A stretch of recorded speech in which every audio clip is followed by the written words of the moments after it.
un des petits événements, c'est ce livre qui s'appelle Pain amer chez l'édition Anne Carrière. Alors moi, ça a été une révélation, ce roman. Euh, le roman commence en 1917-1920, c'est la révolution en Russie. Ceux qui ne sont pas d'accord fuient. Et là, vous allez voir de nombreux Russes arriver en France. Beaucoup vont émigrer sur la côte sud de la France, particulièrement à Nice. Ils vont essayer de s'intégrer avec plus ou moins de bonheur. Certains oui, certains non.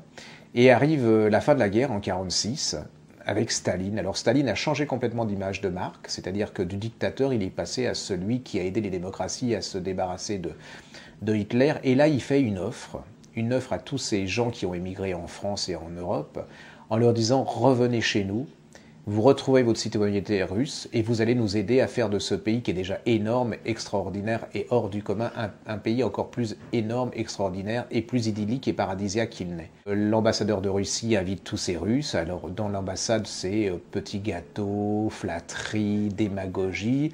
On leur fait passer des films où on voit des jolis bébés russes en pleine forme, la santé gratuite, l'hôpital gratuit, tout est gratuit, enfin c'est le paradis.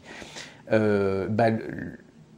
y a une famille, là elle nous décrit une famille classique russe, avec une jeune femme qui est intégrée, elle va avoir une bourse, elle va se marier, et puis le père et la mère, mais elle est encore mineure, hein, donc, et le père est un peu déçu par l'intégration, donc il répond aux sirènes de Staline, et il décide que sa famille va partir en Russie. La jeune femme est désespérée, mais elle n'a pas le choix, elle est mineure, elle va suivre. Et alors tout commence vraiment extraordinairement bien. C'est-à-dire que jusqu'en RDA, les trains c'est la première, cocktail à l'arrivée, tapis rouge, orchestre, chanson, qu'est-ce que vous êtes beau, qu'est-ce que vous êtes bien et tout. Puis arrive la Russie et là, changement de décor. Ils sont transférés dans des wagons à bestiaux, ceux qui étaient utilisés pour aller à Dachau, sauf que la solution n'est pas finale, quoique on apprendra plus tard qu'un tiers de ces gens qui sont partis mourront dans des camps, dans la mauvaise intégration, dans la mauvaise santé. Les familles vont être éclatées, c'est-à-dire que selon les besoins de la Russie, le père ira dans le sud, la mère dans le nord, les enfants seront pris dans des institutions, et vous allez suivre cette famille, parce que cette famille s'est scindée en deux. Il y a ceux qui ont décidé de rester en France, et puis il y a ceux qui ont décidé de partir.